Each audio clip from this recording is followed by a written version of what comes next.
হাসিনার দোষরদেরকে চিহ্নিত করে বিচারের আওতায় আনতে হবে। হাজার হাজার কোটি টাকা বাংলাদেশ থেকে লুট করে বিদেশে পাচারকারী হাসিনা, রেহানা, সজীব, ওয়াজেদ জয় সহ বিগত ফ্যাসিস্ট সরকারের অর্থ উপার্জনকারী এবং তাদের অর্থ সংগ্রহদানকারী এবং বিশেষ করে এই তরফদার মোহাম্মদ রুহুল আমিন আমাদের বৈষম্য বিরোধী ছাত্র আন্দোলনকে নিঃসাত করার জন্য ছাত্রলীগ, যুবলীগ, শ্রমিক লীগ এবং স্বেচ্ছাসেবক লীগকে শত শত কোটি টাকা দিয়ে সহযোগিতা করেছে।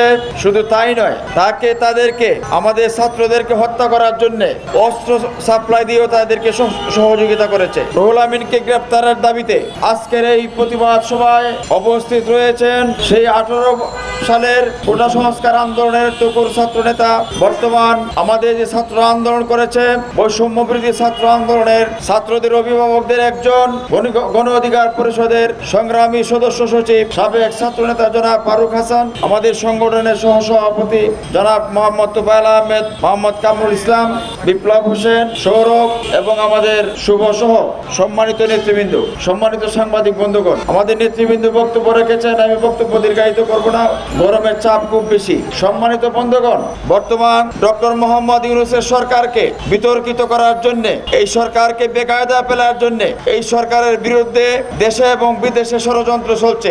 সেই ষড়যন্ত্রের অংশ হিসেবে এই মাফিয়ারা প্রশাসনের বাইরে থেকে ডক্টর মোহাম্মদ ইউনূসকে বিতর্কিত করার জন্য এবং তার সরকারকে বিতর্কিত করার জন্য সর্বাত্মক ষড়যন্ত্র করে যাচ্ছে।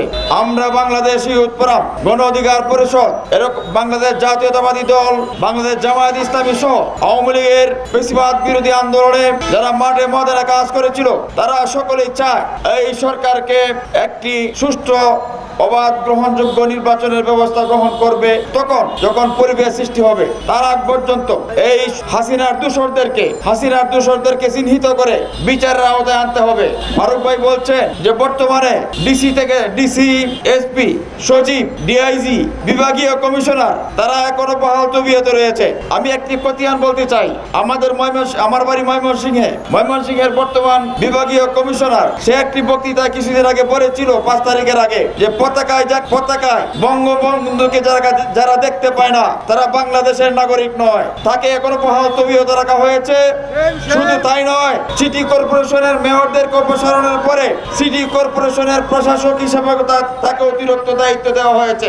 আমি একজনকে নিয়ে কোনো কথা বলতে চাই, একটি উদাহরণ আমি দিলাম। আমি পরিষ্কার ভাষায় বলতে চাই, হাসিনার নিয়োগ প্রাপ্ত প্রশাসনে যত জায়গায় যত প্রশাসনের কেডার কর্মকর্তারা রয়েছে তাদেরকে অনতি বিলম্বে প্রত্যাহার করতে হবে।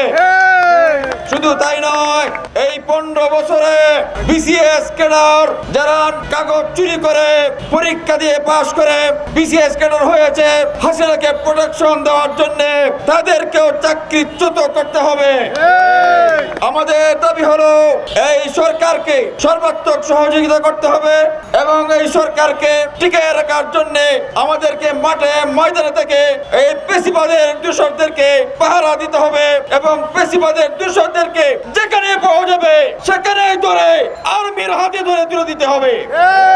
সম্মানিত ভাইয়েরা আমার, আমি বক্তব্য লম্বা করব না, আমি একটি কথা বলে শেষ করছি। ডক্টর মোহাম্মদ ইউনূস তিনি একজন নোবেল বিজয়ী। 700 কোটি পৃথিবীতে 700 কোটি মানুষের মধ্যে 60 জনের মধ্যে তিনি একজন। তিনি বাংলাদেশের নাগরিক। আমরা বাংলাদেশ গর্বিত। ওনার নেতৃত্বে অন্তর্বর্তীকালীন সরকার গঠিত হয়েছে। আমরা ওনাকে অভিনন্দন জানাই এবং ওনাকে আমরা আমাদের বাংলাদেশ ইউথ ফোরাম সহ আমাদের সমমনা সকল রাজনৈতিক দল এবং সংগঠনগুলি আমরা তাদেরকে সহযোগিতা করতে চাই। আমরা তাদেরকে সহযোগিতা করে যাব। এই সরকারের বিরুদ্ধে কোন ধরনের ষড়যন্ত্র এই দেশের জনগণ বরদাস্ত করবে না। এই ষড়যন্ত্রের বিরুদ্ধে দাঁত ভাঙা জবাব দিতে দেশের জনগণ প্রস্তুত।